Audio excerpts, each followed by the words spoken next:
We're up to the last law paragraph in this chapter, which is going to be the seventh of the seven of the Noachite commandments in their technical form. And that is chapter 9 in the Laws of Kings, what we call halacha, law, or chapter, or paragraph rather, 14. So until now, Maimonides explained all of the 6 Noachite commandments. Some he devoted and designated a number of paragraphs, and some just one, depending on how much you have to say about it. All of the 6 that we discussed are all in their, in essence, state prohibitions. They're all negative commandments, or as we would say, they're all don'ts. Do not, do not, do not. This last one is the only formal positive one, that you must, you are to. Now, we did mention that originally there were 6 commandments, and Noah got all those 6 reinstated by Hashem, plus one more. And do you know which is that extra, which is that added 7th one? Which makes it 7? Do not eat from the limb of a living animal. Very good, right. Because until then, it wasn't permitted to eat any living creature. Right. So that was the last one that we discussed. Now, it makes sense why Maimonides is leaving this last one for the end, because not only is it a positive one as opposed to all the rest, but as we're going to see, by nature, it makes sense that this should be the last one, or either the first one, but not just somewhere in the middle. It makes more sense that it's the last. And again, I read inside and I'll translate. The Cheitzad mitzuvin heim al hadinin.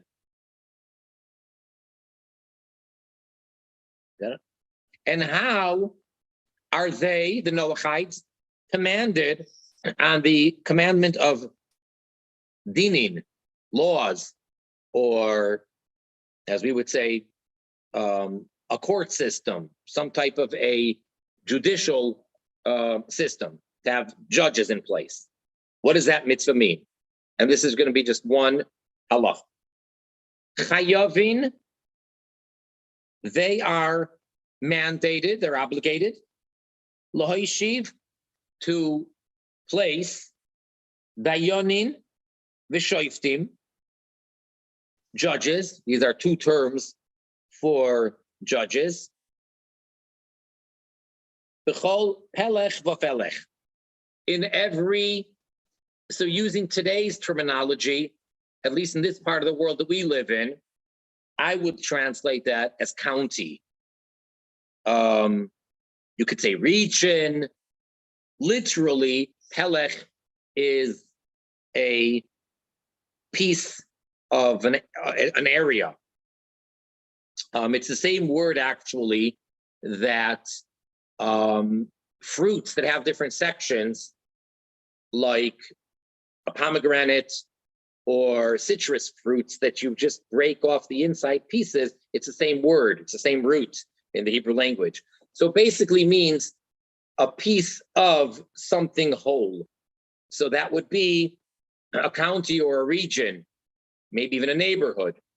But the word doesn't translate as city. It's something smaller than that, probably. So I don't know if county is good, because county might be bigger than a city. But it means an area. So they, the Bnei Noach, are obligated to place appointed judges in every area.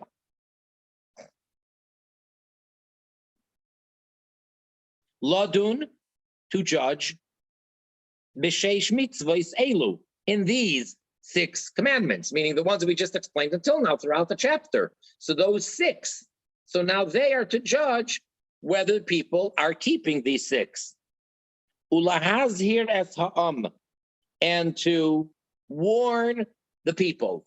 In other words, part of the function of the judges is to actually inform and warn the people about these 6 commandments. So it's their responsibility to tell people that you're not allowed to A, B, C, D, E, F.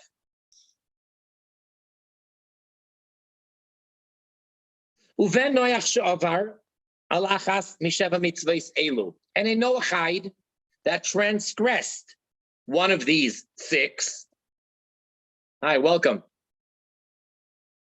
So a Noachide who transgressed one of these 6, yehareg b'sayif, is to be put to death by sword, to be decapitated. And again, as we said, as a rule, unless we state specifically otherwise, which we did in a couple of cases, the death penalty for a Ben Noach, for a Noachide, is always by way of being beheaded by the sword. Whereas for the Jew, that's one of the 4 death penalties. So that's basically the function of the court, of the judges.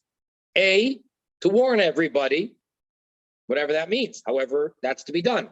Warn everyone, don't transgress. And then when someone does transgress any one of the 6, it's the responsibility and the obligation of this court, of these judges, to put the person to death. And now, Maimonides is going to tell us something which there may be a little bit of a dispute, but this is what he's saying. So let's first see what Maimonides says before we discuss if everyone agrees with that. Umipnei zeh, and for this very reason, nischayvu became obligated, became liable, kol baalei Shechem, all of the members of Shechem, hariga, death. Shechem, to remind you, is the name of a city as well as of the individual in the land of Israel. And this goes back to the biblical story in the book of, just decline or whatever.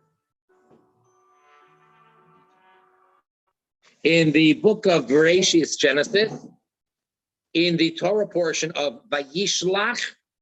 So there is the story of how Jacob and his entire family, after they finished their encounter with his brother Esau, and after he had already left the house of his uncle, father-in-law, Laban. So now he arrives in a city called Shechem, and he settles there with his entire family and all of his property, which was a lot. And then the daughter, Jacob's daughter, Dinah, went out to graze or to sightsee, as we would say today. She went out to sightsee, according to the way that the main commentary explains it. She went to check out the girls of the place. Like, what are they up to? What do they do? What's the style? And at the time, it doesn't say so in the verse, but she was a child of, I believe it was about 8, somewhere between 7 and 9 years old. And she went out, and Shechem, who was the son of the head of the place, king, prime minister, president, well, whatever term we want to give the guy, the head of the place. So his son Shechem saw her and kidnapped her. He actually raped her and kidnapped her. And when her brothers came back from tending to the sheep and they heard about what had happened, they were very upset. So they came up with this whole idea, and they said,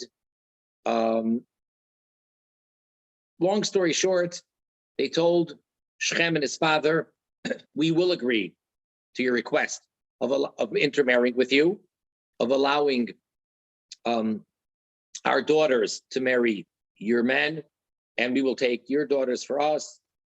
But there's one problem, you're uncircumcised, and we can't do that.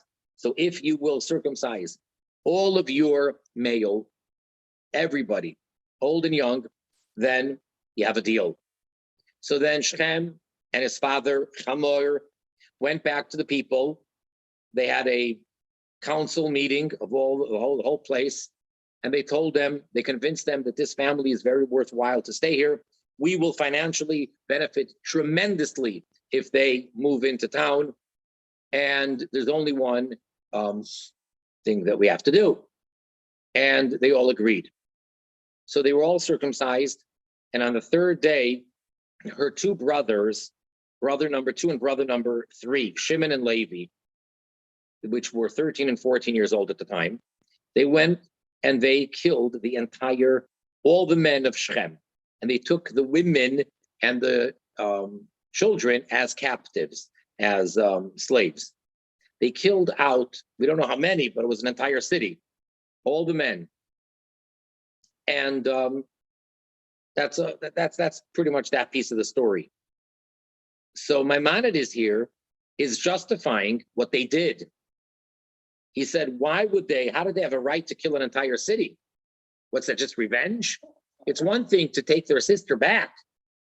It's one thing to punish the man who abused their sister, even to kill him, whatever. But how did they kill the whole city? So Maimonides explains as follows. For this very reason that we just explained what the obligation of having judges is, that is precisely why all the people of Shechem were liable for the death penalty. And he explains, Sharei Shechem Gozal, for Shechem stole. All right, we spoke earlier about the prohibition against stealing in law number 9. We said they're not allowed to steal or to rob this way, that way, or the other. And Maimonides said they can't steal property, you can't steal people, which we call kidnap. You cannot withhold a payment of wages. So they clearly stole, they kidnapped someone. All right, I mean, he stole, so fine. So he is liable for the death penalty, got that. Vehem, and they, the people of the city, Ra'u, they saw, V'yadu, and they knew, V'lo yadanu, and they did not judge him. They failed to judge him.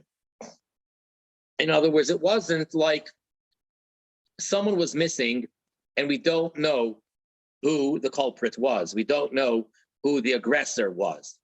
It was known. This was the son of the head of the place. And as a matter of fact, they had a meeting and he explained to them what had happened and that we want to keep her because he wants her as his wife. And as a matter of fact, we want to intermarry with them. So it was public knowledge as to who did what. The whole city knew about it. And they failed to exercise justice. They didn't kill him. What they should have done was judge him. Did he in fact steal, kidnap? And once that's been a proven fact, they should have killed him with the sword. And they didn't.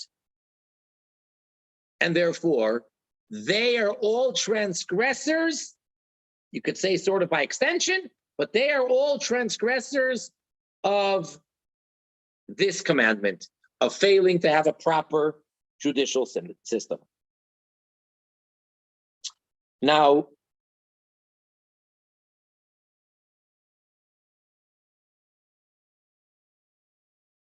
Nachmanides, another one of the great commentators who lived about 100 or 200 years or so after Maimonides, he disagrees with this explanation of Maimonides, and he says, no, the commandment of setting up courts of law for the Noachites is not exactly as Maimonides just described, but rather it means that they are to set into place in each location, in each time, laws, civil laws, laws of commerce, laws of business, to be able to have a proper system.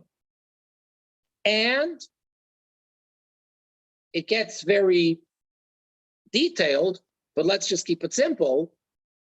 It seems like he says that they should really follow the Torah law, which we will find actually in next week's Torah portion. You may know that every week we have a parsha of the week, a portion, and we finish it once a year. So this week's Torah portion in the book of Exodus, of Shmois, is the parsha of Yitzroi, Jethro, in which the giving of the Torah actually takes place. The 10 Commandments are in this week's Torah portion. This Saturday, Shabbos morning, every synagogue will be reading the story of the 10 Commandments. Next week's Torah portion has lots and lots of laws, mostly civil laws. And those laws, according to some, are the perfect law. These are the divine law for whether a person steals or withholds wages, anything related to business, or if a person does something which is harmful or dangerous, if they leave some kind of a stumbling block and then someone gets hurt, all these laws. So why shouldn't the non-Jewish world, the Noachites, follow God's laws? There's no reason not to. So it seems like Nachmanides is of the opinion that that's what the obligation is for the court system. Not just to see to it that they keep the 6, but in a broader sense, to see to it that there is justice in general, and that you have a legal system where it's not a free-for-all, and there's rules and regulations and laws in place. But getting back to the Rambam, Maimonides. Uven Noach, ein Noachide, nerag be'ed echad, is put to death based on the testimony of a single witness. See, in contrast to the Jewish law, for a Jew, basically, with a little bit of exception, not much, one witness is almost worthless. 2 witnesses are required for a Jew. They have to, and there's lots and lots of regulations, just in general. In order for testimony to be acceptable in a Jewish court, so there has to be 2 witnesses. They must both be Jewish. They must both be male. They must both be adults. They cannot be closely related to each other, nor to either litigant or whoever is being tried. And then there's many other details. That's like in general. So it's really we kind of narrowed down. However, when it comes to the Bnei Noach, in their court system, 1 witness is sufficient. Uvedayon echad, and 1 judge. Again, by Jewish law, in a capital offense, you'd have to have at least 23 judges. By the non-Jew, by the Noachide, 1 judge is sufficient. Beloy hasra'ah, and no warning is necessary. And again, this is all in contrast to the Jew, where if the Jew didn't have a clear warning, then even though he transgressed, he isn't actually put to death. Valpi kroivin, and it can also be relatives, meaning the witness can be an immediate relative, and so can the judge, which is not so for the Jew.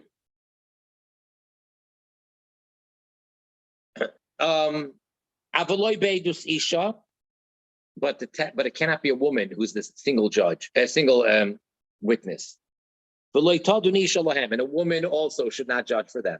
Which means, as good as Judge Judy may be, she, according to this, would not be acceptable as a judge. So, in order for a Ben Noach, for a Noachite, to be punished, to be put to death, if it's only a woman or women that are coming to testify, the testimony of a woman would not be accepted. And likewise, the judge cannot be a woman. But it can be a relative, and it could be one person is sufficient. One judge is enough. There's no need for a jury or whatever in different places, or like in Jewish law, as I mentioned, 23, there's 71, and then there's 3 for monetary cases. By Bnei Noach, for anything and everything, one male judge is all that is required. Now, that formally sums up the commandments. The next chapter, Maimonides is going to go into detail about what he just mentioned about these 7 laws. But first, this chapter 9 was just laying out what they are.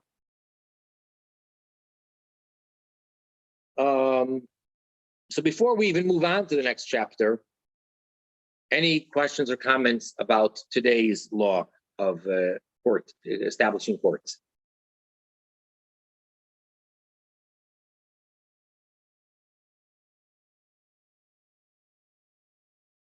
Then I guess we'll move on. Okay.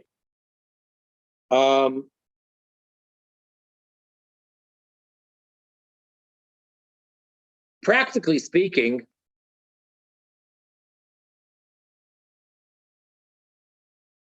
what is a person to do if they live in a time and in a place where there isn't a proper court system there?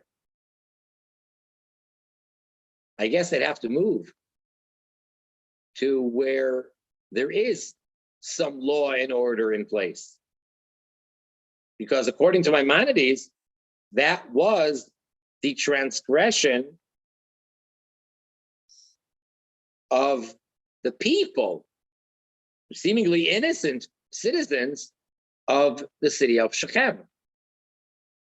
That no one judged him, so that's a personal default and responsibility of every individual. Which is interesting because who says one individual would have the power? I mean, this is the prince, the president, the king himself, and his son. So who can stand up to that? So I guess that the person should at least protest or leave or something. Anyway, just something to think about. Now, next chapter, chapter 10, he's going to start off with a concept that in Jewish law for the Jew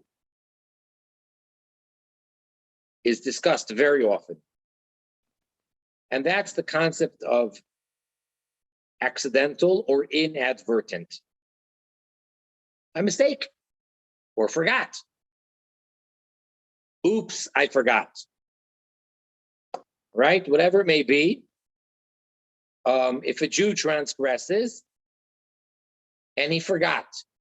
So in many cases, when there was the Beis Hamikdash, the Holy Temple in Jerusalem, if he transgressed certain sins accidentally or forgot, he'd have to bring a special sacrifice, a sin offering. Now, he's going to discuss now, how does that apply, or does it apply with the Noachide? Is there such a thing as a person not being liable for the death penalty because they forgot or it was a mistake? Now, some of the examples may sound extremely unlikely, if not impossible, but that doesn't matter. The point is we want to understand the concept, so we bring in classical examples, even though they seem at times far-fetched. So I'm going to begin now, law number 1 in chapter 10. Ben Noach, a Noachite, Sheshogag, that made a mistake in one of his commandments. Meaning, he didn't mean to transgress. He didn't mean it. Patur miklum. He is exempt from anything.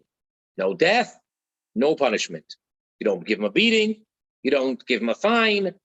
Nothing. It was an accident or he didn't mean to do it. He is exempt.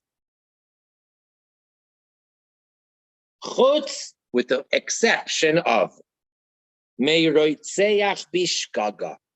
If someone killed by mistake, not accidentally. See, I have to be careful. There's a different word for accident, which is even more removed. Accident means I didn't mean to do it. I didn't mean for that to happen. We're not talking about that. The word shoygeg means mistake. In other words, like, I forgot that you can't do that. I forgot that's forbidden. For example, for the Jewish law, let's say on the Sabbath, so someone transgressed, they lit a match, they to strike, make a fire, it's forbidden. So the mistake would be one of two things. Either they forgot that today's Shabbos. I'm absent-minded. I thought today was Wednesday. All right. Or they knew it was Shabbos, they knew it was the Sabbath, but they forgot that you're not allowed to do that. I forgot. Either one of those is what we're talking about. So if a Noachide committed any of the prohibitions by mistake, meaning they forgot that they're not allowed to do that, then they're exempt. Except for Meiroitzeach bishkaga, murder by mistake. That if the relative of the person that was killed kills the person who did the killing, he's not put to death for that.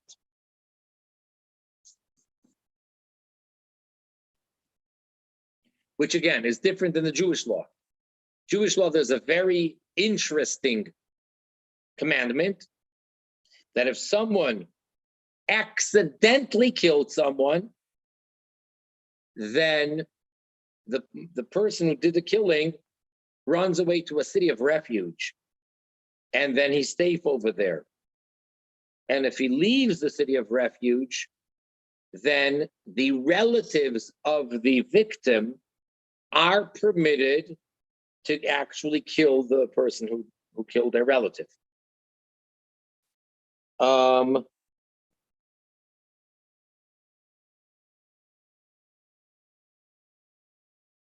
And if while he's in the city of refuge, within the borders of the city of refuge, the relative does kill him, then they would be put to death. Whereas by a Ben Noach, not so. Ve'ein lo ir miklat. And for the Noachide, there is no such thing as a city of refuge. However, the person is not put to death. So even though it is a death penalty, but they don't actually kill them. As we will see, certain cases where we see that even though the person transgressed, but in actuality, they wouldn't put him to death. So with the exception of killing a Noachide who mistakenly transgressed would not be punished. when are these words said? Let's give some clarification. When do we say that a Noachide that made a mistake is not punished? V'shagag ba'achas mitzvos, where he made a mistake in one of the commandments, v'avar b'loy chavana, and he transgressed inadvertently. Kidgoin, for example, sheboal eishes chaveiroi, he had relations with the wife of someone else, which we said that's considered adultery. So he had relations with this woman. V'dima she'ishtoi. However, his mistake was he thought it was his own wife. Oifnuya, or he thought that she was a single, unmarried woman. So he didn't realize at the time. He knew what he was doing, but he didn't realize the circumstance that this is actual capital offense. He thought that it's his wife. He thought that she's not married. Avo, however, if he did know the identity and the status, he knew that this is a fellow person's wife, but he didn't know that she is forbidden for him. He didn't realize that he can't have relations with her because she's married to someone else. But rather, what he thought was that it's permissible. He didn't realize. He was misinformed, not of the facts, but of the law. He didn't realize that it is a prohibition for a Noachide as himself to have relations with a married woman. V'chein, and likewise, imharag, if he killed, he didn't realize it's forbidden to murder. He killed purposely. He just didn't realize that that's a prohibition. I raised the card of Lamezid V'nerag. In both of those examples, that is close to intentional, and therefore he would be put to death to that. It's even though there's an element of a mistake over here, there's an element of arguably innocence, not good enough. It's close to being premeditated and intentional, and therefore he would be put to death. Why? This is not considered for them, for the Noachites, as a mistake where they would be exempt. Because keywords over here, that he should have learned and he didn't learn. In other words, what do they say? That how does it go about lack of knowledge? Is no ignorance is not an excuse for, what's the term? Ignorance of the law. Ignorance of the law is not an excuse, something like that. So yeah, he should have learned it. He's responsible to know that murder is forbidden. He's responsible to know that as far as the prohibition of adultery, that means someone else's wife. And since he didn't learn that, that itself is unexcusable. Okay, so this paragraph was basically telling us the topic, the concept of shoygeg, of mistake. When does it apply and when does it not apply for the Noachide? That's why sometimes people have the attitude that, why should I tell the person the information? That will just mean that if they continue to transgress, they'll be doing it purposely, whereas now they're just ignorant. And at least in these cases, in such an extent, that's the opposite attitude. It's the wrong attitude. You do need to inform them, because as it is in such extreme cases, they are responsible and liable. And if in fact they really don't know the obvious information, they just were never taught or whatever, that doesn't exempt them. So you may as well tell it to them, because it won't make things any worse. It may prevent them from doing it because now they know the information. And even if they don't, it's not like, oh, before they were mistaken and now they're doing it on purpose. No, it's not much of a difference. Any questions? I think I'm a little confused on the courts of law. So if this fellow who was having relations, if there was no court, who would have, I guess what I'm saying is who should be teaching them the laws? Is it the courts or is it? Good point. One thing is, based on what Maimonides said back in chapter 8, law number 10, it's actually, at least initially, the responsibility of the Jews. The Jews are supposed to be the ones teaching and informing them of their laws. But then, based on what Maimonides said in the last law of chapter 9, that's part of the function of the judges to warn the people, in other words, to educate them. So the answer to that would be anybody who knows needs to take ownership and to feel a sense of responsibility for everyone else and to teach it. It's not like only a formal teacher or a formal judge. That's what I would think. So going back to what you were saying before about if there was like a little town or something that didn't have a court, and say there was no court, there was no Jewish community there. There need not be a Jewish community, not Jewish community. Or Jewish. There has to be, though, a court system. But if there weren't a court system, like say there, like we're maybe in a different country or something where it's, they don't have a court system in that community or that area, and there was no Jewish person to teach them, would they still be liable? Well, what was the situation in the city of Shechem? Somebody was supposed to teach it to them. But I don't know if was there anybody there that, to justify the killing, there would have to have been somebody, right?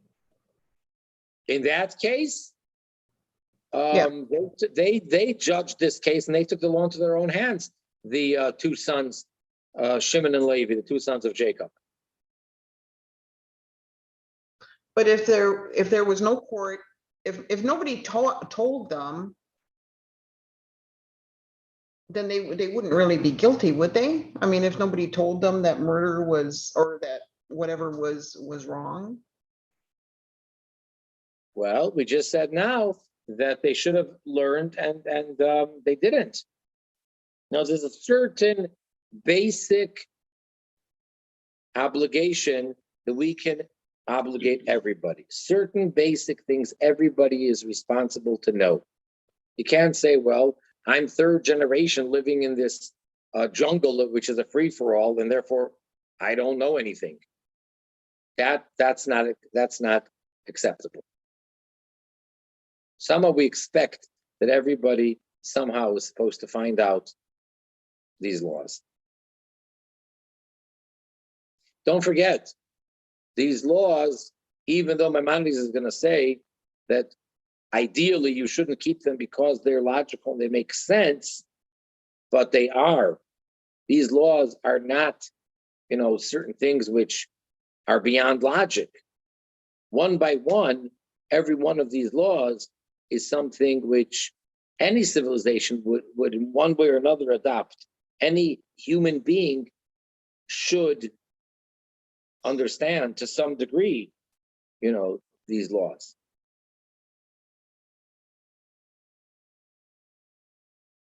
Otherwise, it's a free-for-all. Man eat man. It becomes a jungle. So everyone is responsible to know these laws.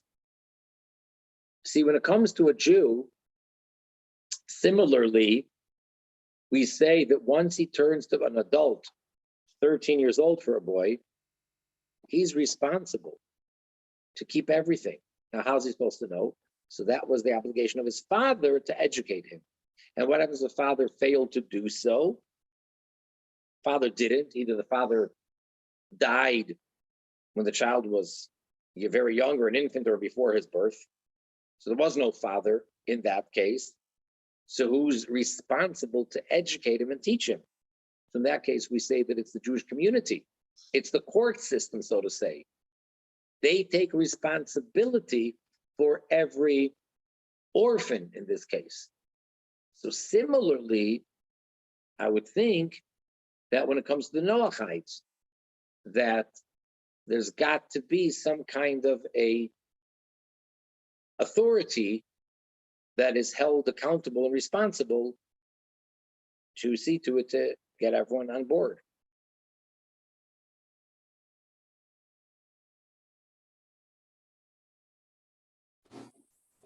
So ideally, since it is, one of the 7 mitzvahs to set up courts of law, that would include us educating people about the law as well.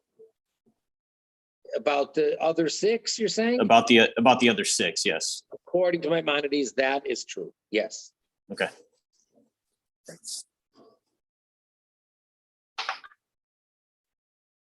Now again, in today's situation,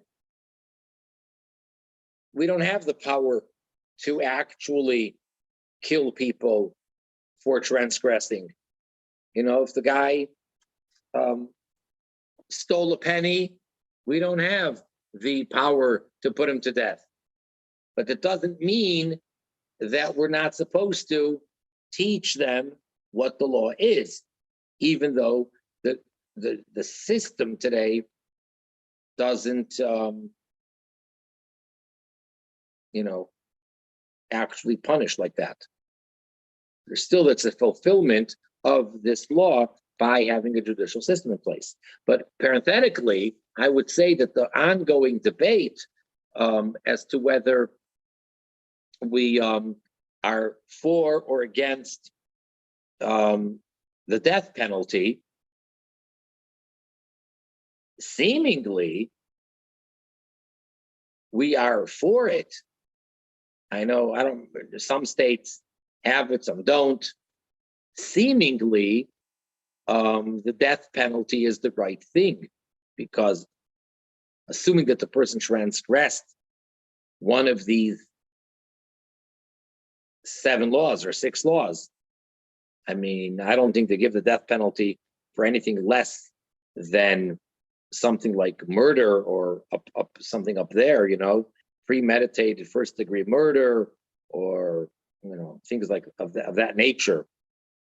But and since we accept the testimony of one witness, the problem is, though, what's today admissible in court by Torah law is not necessarily so. In other words, circumstantial evidence is not admissible in Jewish law, and I think for the Noachite as well. It has to actually be a witness who saw it. There doesn't have to be a warning like for the Jew, but there has to be a witness, one witness that saw it, one male witness, even if it's a relative. But to just come along and say, well, there's circumstantial evidence, that would not necessarily be sufficient, even though in today's court system, they do that. And another thing that I just want to mention, that according to Torah law, there is pretty much, again, with a very small exception, but there basically is no such thing as incarceration, as a prison in the sense of a punishment. To take a person who committed a crime and to lock them up for any period of time as the punishment, or as they like to call it, as the correctional, it's called the correctional institution, that is not according to the Torah.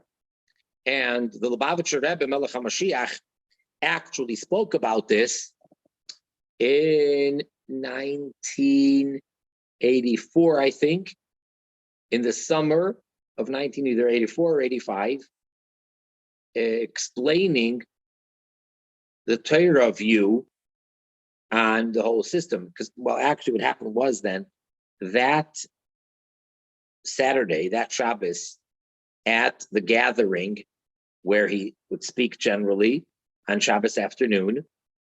So there was a group of inmates that were on furlough, and this was in the early days of the Aleph Institute with Rabbi Lipsker. So they arranged, he arranged for a group of inmates to come spend the whole Shabbos in Crown Heights in Brooklyn. And they were there for the prayers and then for the Farbrengen, for the get-together on Shabbos afternoon. It was very interesting.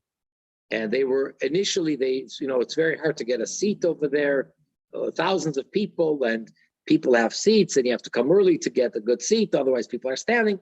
Anyway, they reserved for them a whole section. And before the Rebbe Melech HaMashiach came downstairs from his office down into the big hall, he gave an instruction that they should all be spread out amongst the crowd. They should not be concentrated in one place so that they don't stick out and that people are not going to say, oh, who's that group? So to avoid any embarrassment, he said he wants them scattered in the crowd. And then when he did come, and for the hours that he spoke, he devoted one talk about the idea of the Torah view on the prison system. And basically, he said, that's not the right thing to do. We find in Torah other punishments, but to take a human being that can function and to lock him up and lock him away from society, that's not the Torah approach. And I think it was then translated and published by the organization called Sichos in English, where they put out the Rebbe Melech HaMashiach's works in translation into English. I don't remember what they called that particular essay. Yeah, I think it was in the mid 80s. I may have the wrong year, but it was in the mid 80s, I remember. So yeah, so in all these laws, we didn't see anything about being locked up. It's death penalty for everything. And sometimes the person's not actually killed. And then sometimes the person is not liable to be put to death.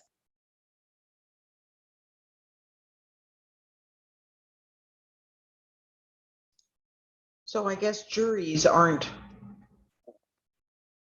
Well, It. It doesn't have to be only one judge, could be more than one judge, but the question is, how does it work with a jury?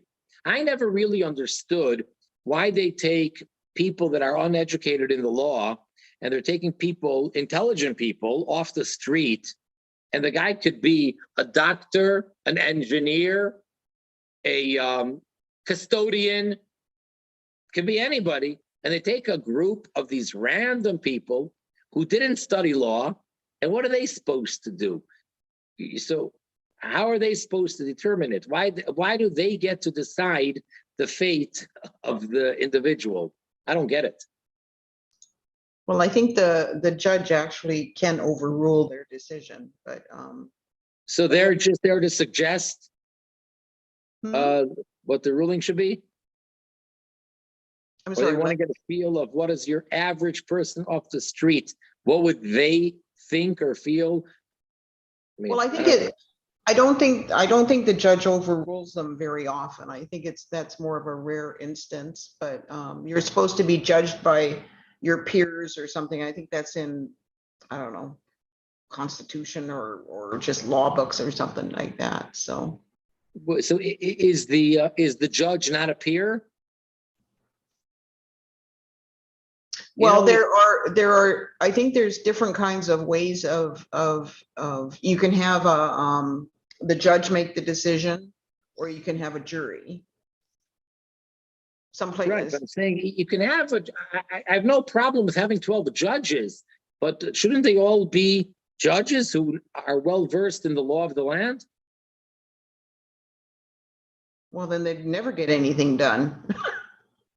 Go by the majority of the judges. But a jury, I don't know, it just seems very strange that to judge a person based on emotions or based on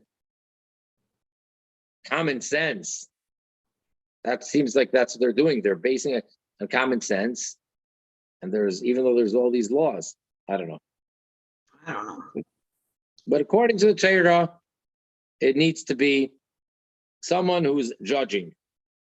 So a jury would be fine. I mean, as long as they're judging, I guess, you know.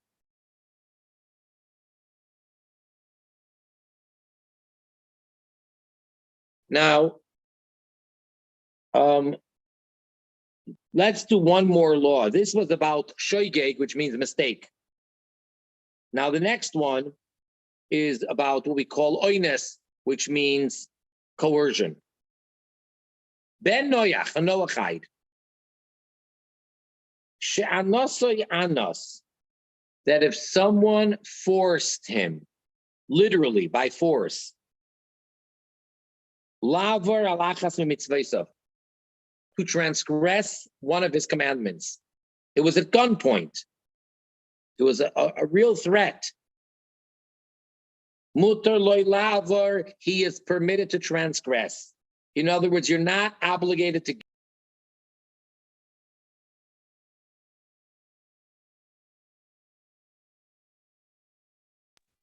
being forced, they may transgress, and they're not held accountable. Even if the person was being forced to serve or worship idolatry. Oived, he serves it, he worships it. Another difference between the Jew and the non-Jew. See, remember, Maimonides is writing all this for the Jew, these laws, to explain it to the Jew. And especially since these are the very last laws, as we said, laws of kings. That's after we've gone through the entire Torah law, so we know everything. So now he's trying to show us the difference, what not to compare for the Noachide as for the Jew. By the Jew, there is a specific rule which Maimonides spoke about at the very beginning of his book. This is the very end. That's the very beginning. And that is the concept of sanctifying God's name. To the extent that a person is obligated, a Jew is obligated to give up their life in order to make a sanctification of God's name. Which means that if a Jew is being forced to serve anything other than Hashem, God, he's being forced to worship idolatry, he must give up his life. He mustn't do that. He mustn't transgress at all costs, even if it means giving up his life. And if he does give up his life, and he is put to death because he refuses to serve idolatry, he has sanctified Hashem's name, and he's done the greatest mitzvah, greatest commandment. A Noachide is not obligated to sanctify God's name in that manner. And therefore, see, by the Jew, there are three sins that the Jew must give up his life and not transgress. The three sins. One is adultery, idolatry, and murder. Anything else, if he's being forced to do it, he's to give in and do it.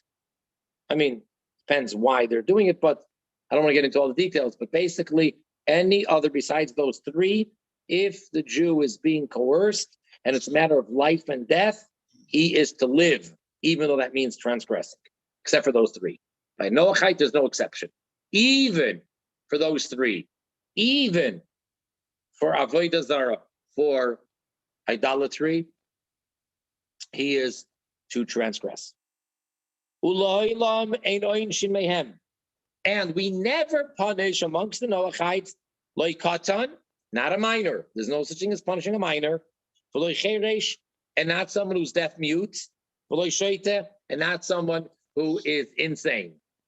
Because they are not obligated, just like by the Jews. This part is the same when it comes to the Jew. A Jew that is a minor under bar or bas mitzvah, under 12 or 13, or they're deaf mute, or they are insane legally, they are not accountable, they're not responsible, they're not punished for any transgression. Same thing applies to the Noachide.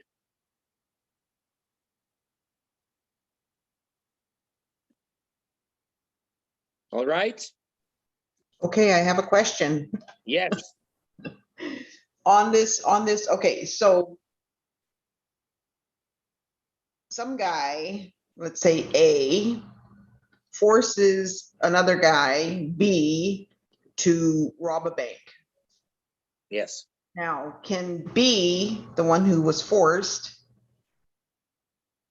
be a witness, or does A, would A have to be, would he be liable for theft? And could the B be a witness that A forced him, if that makes sense? Good question. So I know the answer for the Jew in Torah law. I'm not sure if that would apply here. So I don't know. And if it was a Jewish situation, so the answer would be negative to both parts, meaning A would not be considered the thief, even though he literally forced B to steal. He threatened him with his life. A is not a thief, and B would not be able to testify because he is subjective. So he wouldn't be a proper witness to testify. But how would that apply to the Noachides? I would assume that the first part, that A is not considered a thief, he wouldn't be put to death for stealing, even though he is the one who threatened B to steal, caused him, and can be testified.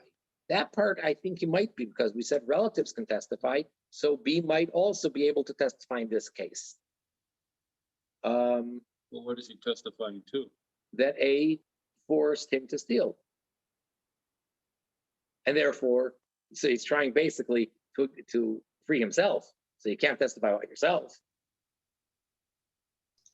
But A, by forcing somebody to do something, Yes. would be liable for theft regardless, right? I mean, because he's Not in Jewish law, not for the Jew, because we have a rule that there's no such thing as an emissary or an agent or representative when it comes to sinning. When it comes to doing something good, someone can actually do an act and it goes back to the sender. The positive act can go back to the one who sent them. He gets the credit. It's as if he did it. But that only applies in the positive. But in the negative, if someone was hired to do something wrong, it doesn't go back to the sender. If someone hires a hitman, paid him money, and then the hitman went and he knocked off someone, he killed him. The one who hired him did not commit murder. It's only the actual one who did the actual act of killing in Jewish law for the Jew.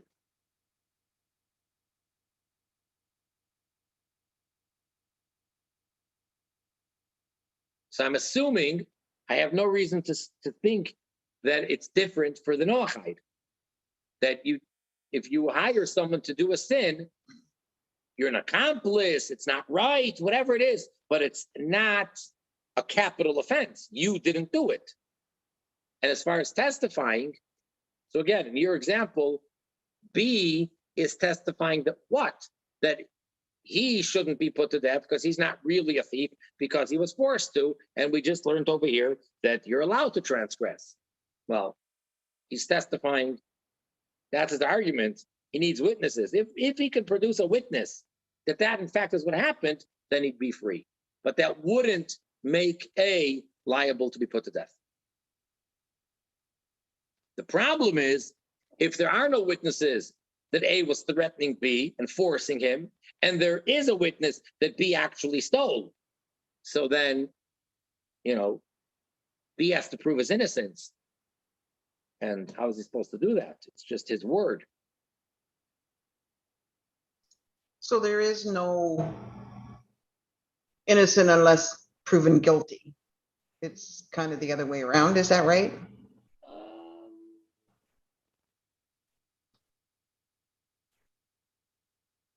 I wouldn't be so quick to say that. For the Noachite guilty to proven innocent? No. You do need to have a witness.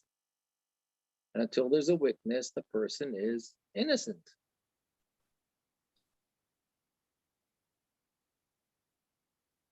If there's a witness, then yes. Like in your example, if there's a witness that B committed one of the transgressions, okay, then the assumption is that he transgressed. Now, to prove that he was mistaken or that he was forced, the onus of proof is upon him. True. So in that case, it would be guilty till proven innocent. But in the broader sense, I would say innocent till proven guilty. Make sense? Yeah. All right. So we're going to stop here. We're up to law number 3 in chapter 10.